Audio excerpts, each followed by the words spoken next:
Only assets can make you rich, ये बात सिर्फ मैं नहीं, बहुत सारे मिलीनियर्स और बिलीनियर्स बोलते हैं। इनफैक्ट अगर हमारे rich dad poor dad book के ऑथर रॉबर्ट कियोसाकी की बात करें तो उनका मानना भी यही है। इनफैक्ट उन्होंने बुक में भी यही एक्सप्लेन किया है कि कैसे रिच डैड सिर्फ असेट्स पर फोकस करते हैं और असेट्स को इंक्रीज करते हैं, जिसकी वजह से उनकी वेल्थ क्रिएट होती है। वहीं अगर पुअर डैड की बात करें तो वो सिर्फ सैलरी पर फोकस करते हैं और सैलरी को कैसे इंक्रीज करना है उस पर फोकस करते हैं, जिसकी वजह से वो अपनी पूरी लाइफ में सैलरी पर ही डिपेंडेंट रहते हैं। तो अगर आप भी अपनी वेल्थ को क्रिएट करना चाहते हो जस्ट लाइक रिच डैड, तो ये वीडियो जरूर देखना। और आगे बढ़ने से पहले अगर आप हमारे चैनल पे न्यू हो तो चैनल को सब्सक्राइब करना, बेल आइकन को प्रेस करना बिल्कुल भी मत भूलना। अब अगर रॉबर्ट कियोसाकी की बात करें तो उन्होंने असेट्स को कुछ इस तरह से एक्सप्लेन किया है। उनका कहना यह है कि असेट्स सिर्फ वही होते हैं जो आपको पैसे लाकर दे रहे हैं। बहुत सारे लोगों को ये लगता है कि हमने फोन खरीद लिया, that is our asset. No, लेकिन यही फोन अगर आपको पैसे लाकर दे रहा है, मान लेते हैं आपको एडिटिंग स्किल्स आती हैं, अब आप उस फोन में से एडिटिंग करते हो, वीडियोस बनाते हो और अपने जितने भी कस्टमर्स है, क्लाइंट्स को उनको सेंड करते हो। इन दिस सिचुएशन आप उससे पैसे अर्न कर रहे हो, that is why this is your asset. लेकिन कोई भी चीज आपको पैसा नहीं लाकर दे रही है तो वो आपके लिए लायबिलिटी ही कंसीडर की जाएगी, या फिर उसे बैड असेट भी बोल सकते हैं। अब अगर बात करें गुड असेट्स में बहुत सारी चीजें होती हैं, जैसे कि रियल एस्टेट हो गया, आपकी कार भी आपके लिए एक अच्छा असेट हो सकता है जो आपके लिए रेवेन्यू जनरेट कर सकता है। तो अब एक एक करके समझते हैं कि मैं कौन से 10 असेट्स के बारे में बात करने वाली हूँ। सबसे पहला है बिजनेस। अब आपको लगेगा कि बिजनेस कोई एसेट थोड़ी ना, उसमें तो इतना ज्यादा रिस्क भी होता है, हमने अपना सारा कैपिटल लगा भी दिया तो क्या पता हमारे पास रेवेन्यू जनरेट ही ना हो, हम पैसे ही ना कमा पाए। तो मैं आपको एक छोटा सा एग्जांपल बताती हूँ। एक क्लासरूम में एक टीचर ने एक बच्चे से क्वेश्चन किया कि आप मुझे बताओ कि सबसे बड़ा रिस्क क्या होता है। तो उस बच्चे ने आंसर किया कि बिजनेस करना सबसे बड़ा रिस्क होता है। इनफैक्ट उस क्लासरूम के सारे बच्चों ने एग्री किया और सेम आंसर ही दिया। लेकिन वहां पर टीचर ने एक बहुत ही इंटरेस्टिंग चीज बताई, मैं भी बताती हूँ आपको क्या। टीचर ने ये बोला कि बिजनेस करना रिस्क नहीं होता, लेकिन सिर्फ एक ही इनकम सोर्स पर अपनी पूरी लाइफ को डिपेंडेंट कर देना सबसे बड़ा रिस्क होता है। मान लो अगर आज के टाइम पर आप कोई जॉब कर रहे हो, वो जॉब आपके हाथ से चली जाती है, तो क्या आपके पास कोई इनकम सोर्स रहेगा? नहीं, आप बिल्कुल जॉबलेस हो जाओगे। हो सकता है कि आपकी फैमिली जो आपके ऊपर डिपेंडेंट है उनको भी ये सारी प्रॉब्लम्स को फेस करना पड़े। तो रिस्क कभी कभी ले लेना चाहिए ताकि आपके लिए वो आगे चलकर अर्निंग कर सके और आपको पैसे से पैसा बना कर दे सके। तो बिजनेस एक सबसे बड़ा असेट है जिसके बारे में आपको सोचना चाहिए। अगर आप एक जॉब भी कर रहे हो तो भी साइड बाय साइड आप एक बिजनेस ओपन कर सकते हो, जहां पर आप अपने लिए छोटे मोटे एम्प्लॉइज भी रख सकते हो जो आपके लिए अर्निंग करें। हो सकता है कि स्टार्टिंग में आपको ज्यादा प्रॉफिट ना हो, आपको अपने पॉकेट से ही पैसा लगाना पड़े, बट इन लॉन्गर पीरियड आपको इससे काफी ज्यादा बेनिफिट मिलने वाला है। अब आते हैं अपने सेकंड एसेट के ऊपर। अब हमारा जो सेकंड एसेट है वो है रियल एस्टेट। रियल एस्टेट में आप डायरेक्टली भी इन्वेस्ट कर सकते हो, यहाँ से आपको अलग अलग तरीके से इनकम जनरेट हो सकती है। अब यहाँ पर अगर बात करें तो आप फ्लैट भी खरीद सकते हो, आप लैंड भी खरीद सकते हो और साथ में आप कई सारी ऐसी चीजें खरीद सकते हो जिससे आपको इनकम जनरेट हो सके। इनफैक्ट आप एक शॉप बनाकर भी उसे रेंट पर दे सकते हो, आपको रेंटल इनकम जनरेट हो सकती है। अब अगर रियल एस्टेट में आप डायरेक्टली नहीं इन्वेस्ट करना चाहते, प्रॉपर्टी नहीं खरीदना चाहते, तो आपके लिए REITs भी अवेलेबल है। इनफैक्ट अब तो Airbnb में भी आपको ये ऑप्शन मिल गया है कि आप किसी विला में इन्वेस्ट करो, वो विला आपके नाम पे हो जाएगा, आप उसे मैनेज करो और साइड बाय साइड आप अपना बिजनेस चला सकते हो। इनफैक्ट वो सारी चीजों को हैंडल भी Airbnb की तरफ से किया जाएगा। तो आज के टाइम पर तो आपके पास बहुत सारे ऑप्शंस हैं। अगर मैं स्टार्टिंग से बात करूं ना, तो स्टार्टिंग से भी काफी लोग यही मानते आए हैं कि रियल एस्टेट से काफी लोग अमीर बनते हैं और ये रेंटल इनकम आपको बहुत जल्द फाइनेंशियली फ्री भी बना देता है। तो इस चीज पर भी आपको जरूर फोकस करना चाहिए और रियल एस्टेट को अपनी लिस्ट में जरूर रखना चाहिए। भले ही आप उसमें स्मॉलर अमाउंट इन्वेस्ट करो, लेकिन रियल एस्टेट आपके पास जरूर होना चाहिए। अब अगर नेक्स्ट एसेट की बात करें तो वो है पेपर असेट्स, जैसे कि स्टॉक मार्केट हो गया, बॉन्ड्स हो गए, FD हो गई, इसमें आप इन्वेस्ट कर सकते हो। अगर स्टॉक मार्केट की बात करें तो काफी लोग इसे कॉम्प्लिकेटेड समझते हैं और काफी लोग इसे काफी ज्यादा आसान भी समझते हैं। अगर बड़े बड़े इन्वेस्टर्स की बात करें तो उनका मानना ये है कि स्टॉक मार्केट एक ऐसी जगह है जहां पर आप बहुत इजीली एंट्री ले सकते हो और बहुत इजीली एग्जिट भी ले सकते हो। अब इसी इजीनेस के चक्कर में बहुत सारे लोग ऐसे हैं जो स्टॉक मार्केट में फंस जाते हैं और अपना पैसा गवा बैठते हैं क्योंकि वो रिस्क लेना ज्यादा पसंद करते हैं। तो आपको मैं यही बोलूंगी कि अगर आप कोई पेपर एसेट रख रहे हो, स्टॉक मार्केट में इन्वेस्ट कर रहे हो, तो बहुत ही आसान तरीके से जहां पर आपको अच्छी नॉलेज है, जो आपको इजी लग रहा है, सिर्फ वहीं पर ही इन्वेस्ट करो।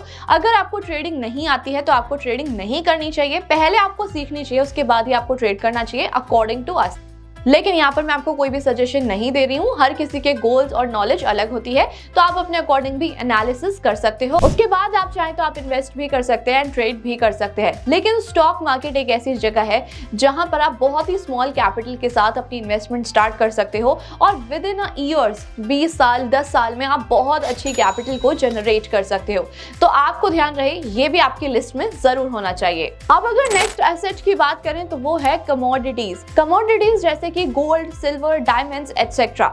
अगर देखा जाए तो जब भी स्टॉक मार्केट और रियल एस्टेट में प्राइस नीचे जाते हैं तो लोग गोल्ड और सिल्वर की तरफ ज्यादा शिफ्ट हो जाते हैं। इनफैक्ट आपने ये चीज भी नोटिस की होगी कि किसी कंट्री में अगर कोई भी प्रॉब्लम क्रिएट होती है तो अपने गोल्ड को बाय करना और भी ज्यादा इंक्रीज कर देते हैं, जैसे कि रिसेंटली चाइना में हुआ था। तो इस तरीके से गोल्ड और सिल्वर आपके लिए एक अच्छा ऑप्शन हो सकते हैं टू इन्वेस्ट इन, और ये रियल एस्टेट से भी ज्यादा सेफर ऑप्शन है। बट यस, ध्यान रहे कि अगर आप फिजिकल गोल्ड में इन्वेस्ट कर रहे हैं तो ज्वेलरी में इन्वेस्ट ना करें, क्योंकि वहां पर आपको बहुत सारे चार्जेस ऐसे पे करने पड़ते हैं जो आपको सेल के टाइम पर शायद रिटर्न ना मिले।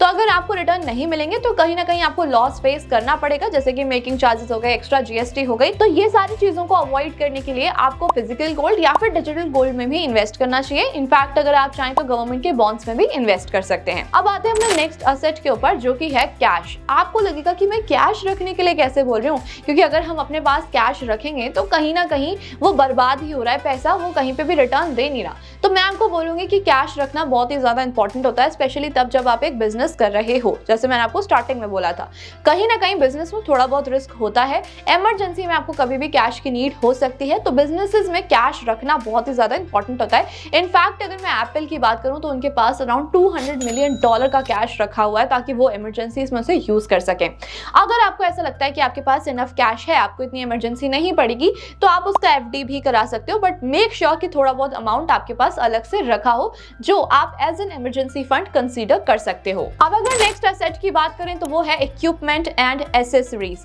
मैं बात कर रही हूँ जैसे कि कार्स हो गए, आपके लैपटॉप्स हो गए, those are your assets. In fact आपके कपड़े भी आपके लिए असेट का काम कर सकते हैं। आपने देखा होगा कि आज के टाइम पर बहुत सारी जगहों पर ऐसे शोरूम्स खुल गए हैं, ऐसी शॉप खुल गई हैं जो कि रेंटल क्लोथ्स प्रोवाइड कराते हैं। इनफैक्ट अगर अभी के टाइम की बात करें तो बहुत सारे लोग ऐसे हैं जो कि कपड़ों को रेंट करना भी प्रेफर करते हैं इन वेडिंग्स। तो इस तरीके से आप अपने इक्विपमेंट्स को, चीजों को असेट में कन्वर्ट कर सकते हो और उससे इनकम जनरेट कर सकते हो।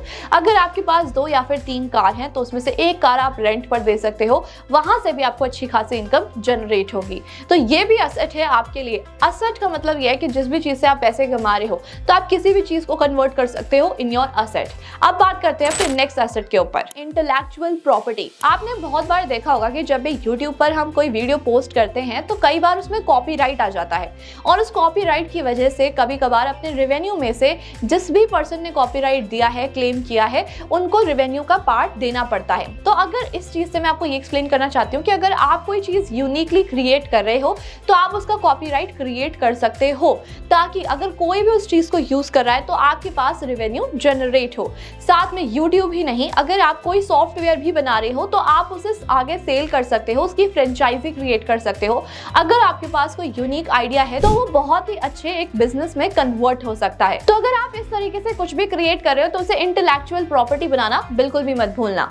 अब आते हैं अपने लास्ट एसेट के ऊपर, जो कि है ओन कंटेंट। आजकल आपने देखा होगा कि इस तरीके से वेबसाइट्स क्रिएट किए जा रहे हैं, उस पे ब्लॉग पोस्ट होते हैं और काफी सारे लोग ना ब्लॉगिंग में आजकल इंटरेस्टेड भी नजर आ रहे हैं। इनफैक्ट अगर कंपनीज की बात करें तो कंटेंट राइटर्स हो गए या फिर कंटेंट से रिलेटेड चीजें ना काफी ज्यादा कंपनीज एक्सप्लोर कर रही हैं और उन्हें प्रायोरिटाइज भी कर रही हैं। तो आप अपनी खुद की वेबसाइट क्रिएट कर सकते हो और वहां पर प्रमोशंस करना स्टार्ट कर सकते हो। अगर वेबसाइट की बात की जाए तो बहुत सारे आर्टिफिशियल इंटेलिजेंस अवेलेबल हैं, एआई के थ्रू आप वेबसाइट क्रिएट करो और वहां पर प्रमोशन कर दो, थोड़ा बहुत एड्स आप चला सकते हो, क्योंकि यहाँ पर आपको थोड़ा बहुत कैपिटल तो लगाना पड़ेगा। अब जैसे ही आप एड चलाओगे उसके बाद आपका बिजनेस स्टार्ट हो जाएगा। आपको कुछ भी नहीं करना, आपको ऑफिस भी नहीं खोलना, सिर्फ आपको एक लैपटॉप से एड्स रन करनी है और आपको ब्रांड्स को कॉन्टैक्ट करना है ताकि आपका बिजनेस आगे बढ़ सके। सो एट लास्ट ये तो थे कुछ एसेट्स जो आप अपनी लिस्ट में ऐड ऑन कर सकते हो और इससे अपनी वेल्थ को क्रिएट कर सकते हो।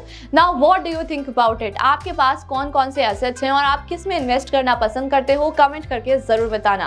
अब अगर अभी तक आपने इन्वेस्टमेंट स्टार्ट नहीं की है, आप स्टॉक्स में, म्यूचुअल फंड्स में इन्वेस्ट करना चाहते हो, तो उसके लिए आपको एक डीमैट अकाउंट की जरूरत जरूर पड़ेगी, जिसका लिंक आपको हमारे डिस्क्रिप्शन बॉक्स और पिन कमेंट में मिल जाएगा।